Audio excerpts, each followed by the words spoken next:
Olá, sejam todos muito bem-vindos. Neste vídeo você vai aprender o que é e qual é a importância da suplementação para a lucratividade na pecuária bovina, seja no leite ou no corte. Eu sou o professor Cleison Correia e eu ensino como é possível na pecuária obter margens acima de R$10.000 por hectare ao ano. Se você ainda não sabe o que é margem, assista esse vídeo, o link está disponível aqui em cima nas indicações. O principal benefício dessa aula vai ser aprender o que é a suplementação, quais são os tipos de suplementação e como utilizar essa suplementação de forma estratégica. O desempenho de bovinos na produção de carne ou leite depende basicamente do quanto o animal consome de matéria seca por dia.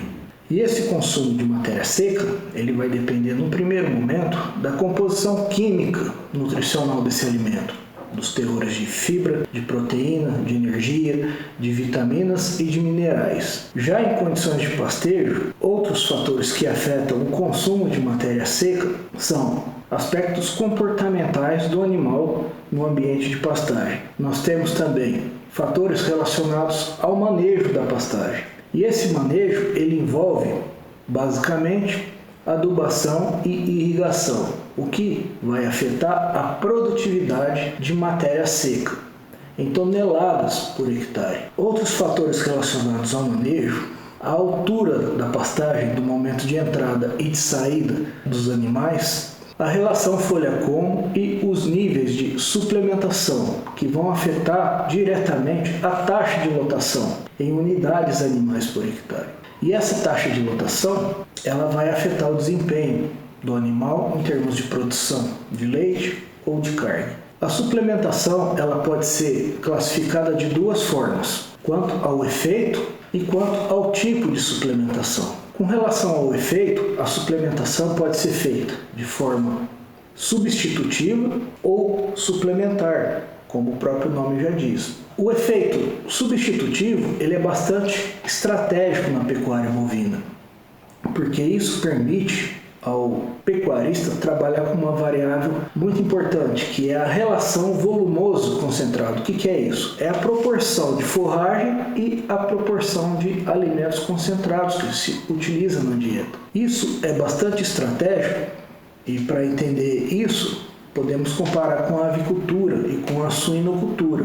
Por exemplo, se o milho ou a soja subir de preço, o avicultor ou o suinocultor, principalmente os que são independentes, que não trabalham de forma integrada, eles estarão enrascados, porque não tem para onde correr. Ele só resta para o avicultor incorporar esse aumento de preço da soja ou do milho no custo de produção. Já na pecuária bovina, se o preço da soja ou do milho sobe, você tem a opção de reduzir a proporção de concentrado na dieta e aumentar de volumoso. Isso permite reduzir o custo da alimentação. Mas, por outro lado, se você aumenta a proporção de concentrado na dieta, isso permite você trabalhar com taxas de lotações maiores. E isso tem um efeito direto na produtividade e, consequentemente, na margem obtida por hectare. Por exemplo, se você considerar uma área de 12 hectares, você consegue levar no sistema intensivo de bovinocultura super precoce a pasto 35 animais dentro do prazo de 18 meses, desde as 5 arrobas após o desmame, ou um pouco após, até a terminação com 21 arrobas. Considerando um sistema de pastejo irrigado rotacionado, mais suplementação com cana no finalzinho da seca. Se você reduzir a proporção de volumoso na dieta para 50% da matéria seca, você consegue dobrar essa lotação. Na mesma área, você vai conseguir engordar dentro do mesmo período de tempo 70 animais. E o efeito disso sobre a margem é extremamente significativo. Com relação ao efeito suplementar, como o próprio nome já diz, tem a função de complementar as carências do rebanho. Mas na prática a gente tem percebido que muitas vezes essa suplementação, na verdade, tem permitido ao pecuarista obter melhores desempenhos em termos de produção de leite e de carne, inclusive em épocas que normalmente seriam desfavoráveis, como o período da seca, em que os animais normalmente perderiam peso ou você observaria uma redução na produção de leite. Com relação aos tipos de suplementação, nós temos a suplementação volumosa, nós temos a suplementação concentrada e nós temos a suplementação de minerais e vitaminas. Mas nós podemos ter uma suplementação mista entre cada um desses 3 tipos iniciais. Então vamos começar com a suplementação volumosa. Quais são os tipos de suplementação que nós podemos fazer? Tradicionalmente nós temos primeiro as forragens conservadas, as silagens de milho, sorgo, nós podemos ensilar capim e nós temos a silagem de cana. E hoje, com o advento dos vagões forrageiros, misturadores para dieta total e equipamentos misturadores numa escala menor, e você tem ainda a possibilidade de ensacar a silagem, nós podemos ensilar também a dieta total na devida proporção de volumoso e concentrado. Então isso permite ao pecuarista fazer o planejamento no mínimo 1 ano antes do que ele vai fazer no ano seguinte. Nós temos também a opção de trabalhar com feno como suplemento volumoso. Existe a possibilidade de você trabalhar durante o período da seca com o uso de pastagens irrigadas de outono e inverno. Isso é uma prática muito interessante, que possibilita ao pecuarista trabalhar com a pecuária de leite ou de corte em regime de pasto o ano inteiro, eliminando totalmente a necessidade de suplementação volumosa, restando apenas suplementar minerais e vitaminas. E finalmente existe a possibilidade de se trabalhar com a integração lavoura-pecuária, que tem permitido você recuperar pastagens degradadas com o uso da produção de grãos. Desse modo, a recuperação de pasto ela é totalmente financiada pela venda dos grãos. E na primeira seca, após a adoção desse sistema, você já consegue ter pastagem formada para passar com o rebanho já na primeira seca do ano, sendo possível reduzir o tempo de suplementação volumosa, que normalmente são de 6 a 8 meses por ano, para no máximo 2 meses por ano, pegando apenas o finalzinho da seca. Antes de pensar em suplementação volumosa, o pecuarista deve avaliar a possibilidade de adotar a irrigação e, ao mesmo tempo, utilizar pastagens de outono e inverno. Na pecuária bovina é bem conhecido a estacionalidade da produção forrageira, que concentra 80% da produção de pasto na estação das águas e 20% dessa produção ocorre nas estações de outono e inverno, em que as temperaturas são mais baixas e você tem uma redução drástica da chuva. E a irrigação feita durante os períodos de transição permite você prorrogar o pastejo de verão até meados do outono. E por outro lado, também permite você antecipar o pastejo de verão já para o início da primavera, no mês de setembro. Isso porque, além da chuva, nós temos outro fator importante que afeta o efeito da irrigação, que são as temperaturas. A partir do mês de maio, as temperaturas caem drasticamente na região central do Brasil. E desse modo, a irrigação para espécies como braquiária e os pânicos, que são o capim colonial, capim mombaça, a irrigação passa a não ter efeito. Por outro lado, a partir do mês de agosto, a gente observa temperatura subindo. Se você irrigar essas pastagens de braquiária e dos pânicos a partir de agosto, em setembro você já tem pasto disponível. Assim, você terminando o pastejo de verão, você leva os animais para as pastagens de outono e inverno. E com a irrigação a partir de agosto, você leva novamente esses animais para as pastagens de braquiária ou de pânicos. Dessa forma, se você tiver que suplementar conforme o ano, isso vai se restringir a no máximo 2 meses de suplementação volumosa, e quando muitas vezes esse sistema permite você eliminar totalmente a necessidade de suplementação volumosa. Outra técnica interessante que não é nova, na verdade já é uma técnica milenar, mas ao longo do tempo, devido à prática da monocultura, essa técnica acabou sendo deixada de lado, que é a integração lavoura-pecuária. Mas, a partir do fim da década de 90 e início dos anos 2000, agricultores do estado de Goiás passaram a usar a agricultura para recuperar pastagens degradadas. E esse sistema ficou conhecido inicialmente como o Sistema Santa Fé, e depois ele evoluiu para diversas modalidades, passando a ser chamado de Sistema de Integração Lavoura, Pecuária, Floresta, que basicamente é você utilizar a agricultura para recuperar pastagens degradadas, ao mesmo tempo que você passa a ter a produção de madeira. E ao final da colheita dos grãos, você tem a pastagem totalmente recuperada, proporcionando forragem disponível para os animais já no primeiro período seco do ano. Essa técnica da integração lavoura-pecuária é muito interessante, porque permite tanto para a pecuária agregar valor para a agricultura, quanto a agricultura gerar benefício para a pecuária. Por um lado, o agricultor que passa a praticar também a pecuária, ele consegue aumentar no mínimo de 4 a 5 vezes a margem que ele tem por hectare comparado ao monocultivo, a produção exclusiva de grãos. Por outro lado, o pecuarista, para conseguir se viabilizar no negócio, ele obrigatoriamente tem a necessidade de se tornar um bom agricultor, porque é justamente a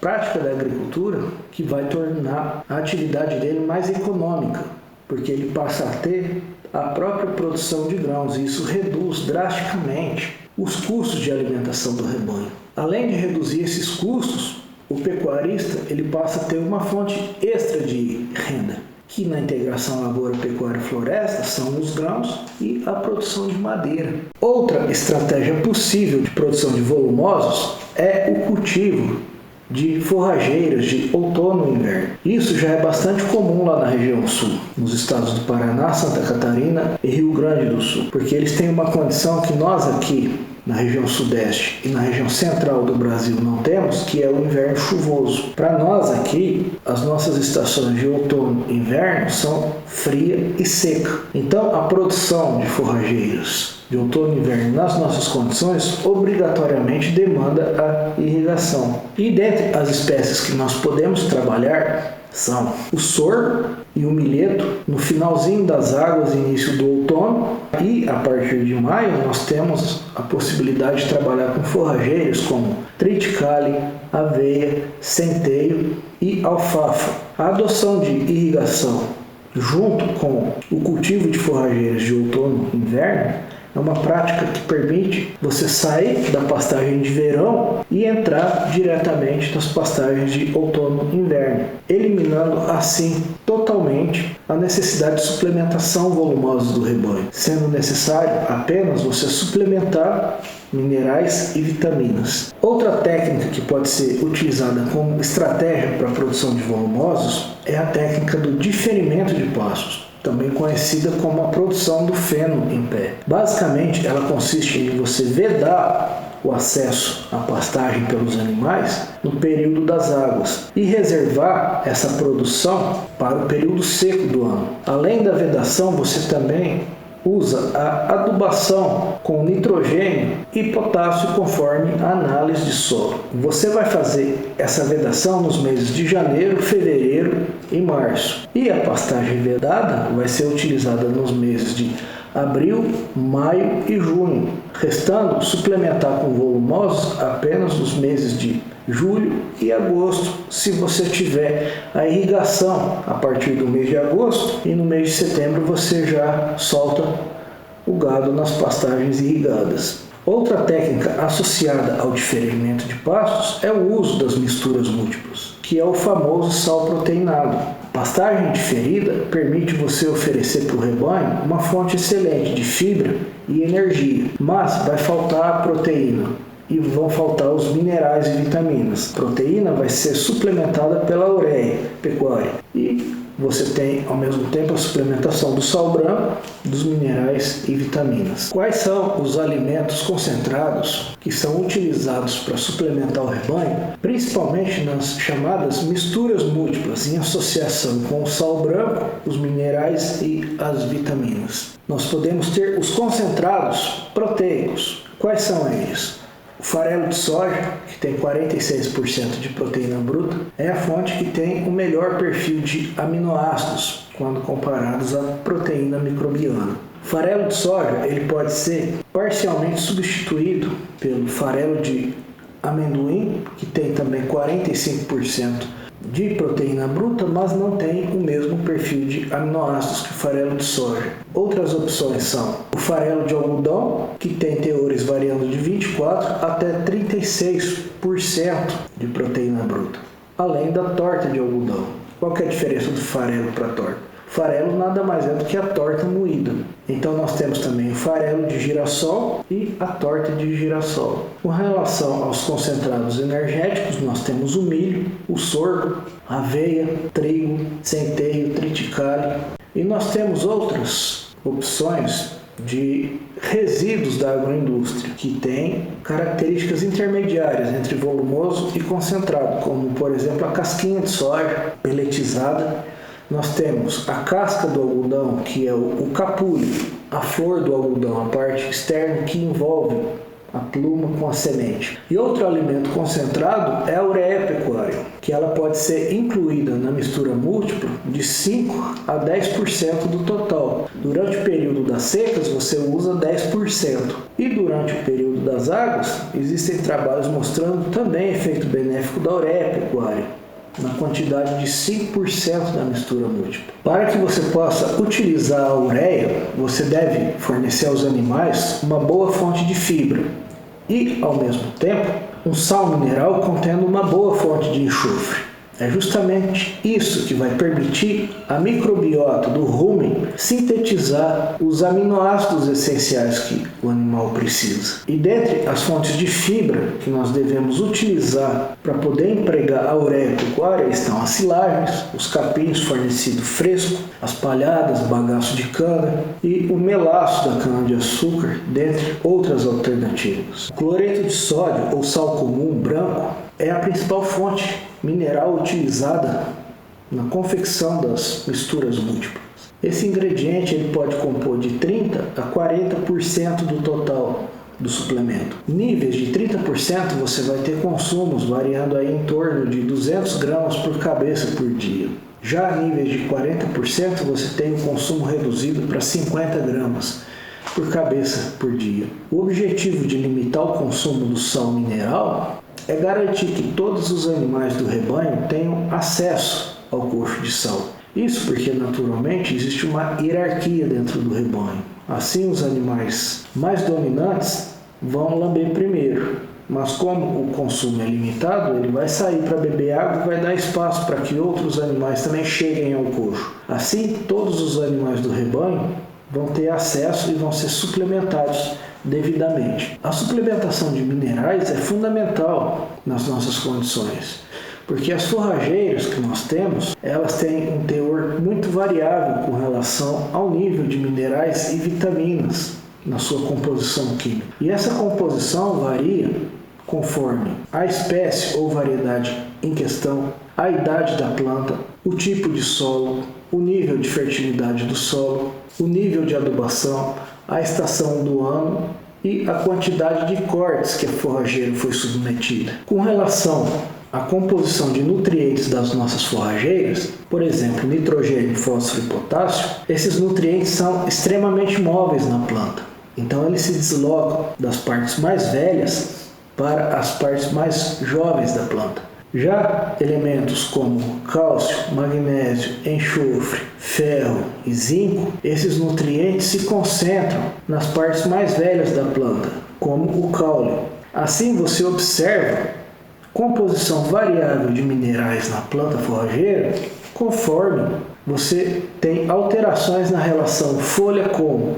Isso acontece conforme a idade da planta e conforme a estação do ano. A adubação das forrageiras com esses minerais não tem surtido também efeito na nutrição dos bovinos. E dentre os fatores que explicam isso, nós temos a fertilidade do solo e a adubação insuficiente de minerais. Outros fatores são a desuniformidade na aplicação desses nutrientes, a diluição desses nutrientes no adubo. E a composição também varia conforme a espécie ou a variedade em questão. A composição mineral das forrageiras também é variável conforme a estação do ano. Os principais fatores são chuva e temperatura. E você observa alterações também conforme a idade da planta e altura de entrada e saída dos animais da pastagem. Assim, a suplementação com minerais e vitaminas dos bovinos tem sido necessária ao longo de todo o ano. Os elementos que devem ser suplementados em maior quantidade são o sal branco e o fósforo. E nós podemos trabalhar com essa suplementação mineral, preferencialmente em coxo coberto. E esse coxo ele pode ter um único compartimento contendo uma formulação pronta ou dividido em 2 compartimentos, contendo um compartimento exclusivo para o fósforo e outro compartimento para o sal branco misturado com os outros minerais. As deficiências de cálcio são extremamente raras nas nossas forrageiras. E dentre as deficiências mais comuns nós temos o cobre, o cobalto, o manganês, o zinco, o iodo, o sódio, o selênio e o enxofre. Então vamos falar agora de outra técnica muito interessante, que é o uso das chamadas misturas múltiplas, também conhecida como sal proteinado. Essa mistura múltipla pode ser utilizada em associação com outras técnicas, com o uso das silagens, com o uso do diferimento de pastagens, com o uso de palhadas, o bagaço de cana, melaço de cana. Basicamente, a composição de uma mistura múltipla é feita por uma fonte concentrada, proteico-energética, o sal branco, uma fonte de minerais e vitaminas, e a ureia pecuária pode ser adicionada de 5 a 10% da composição total da mistura múltipla. Um experimento feito por Paulino e colaboradores lá em Viçosa, eles verificaram que o uso da mistura com 40% de ureia na composição e 60% de sal mineralizado vitamínico permitiu você passar com os animais durante 2 secas seguidas sem perder peso durante o período das secas. E os mesmos autores verificaram, por outro lado, em sistemas de bovinocultura precoce a pasto, que a associação desses ingredientes, a ureia e o sal mineralizado, a fontes concentradas de proteína e energia, possibilitaram ganhos de 200 gramas por dia, chegando a 600 gramas por dia na bovinocultura super precoce a pasto. Em Jabuticabal, na minha tese de doutorado, eu ajustei modelos a partir de experimentos conduzidos pelos alunos do professor Ricardo Reis, em que foram observados ganhos desde 400 gramas por dia até 1,2 kg por dia de ganho de peso, mostrando ser possível, com o uso de misturas múltiplas e pastagens de braquiária brisanta, você obter ganhos de peso semelhantes ao que tem sido obtidos em condições de confinamento.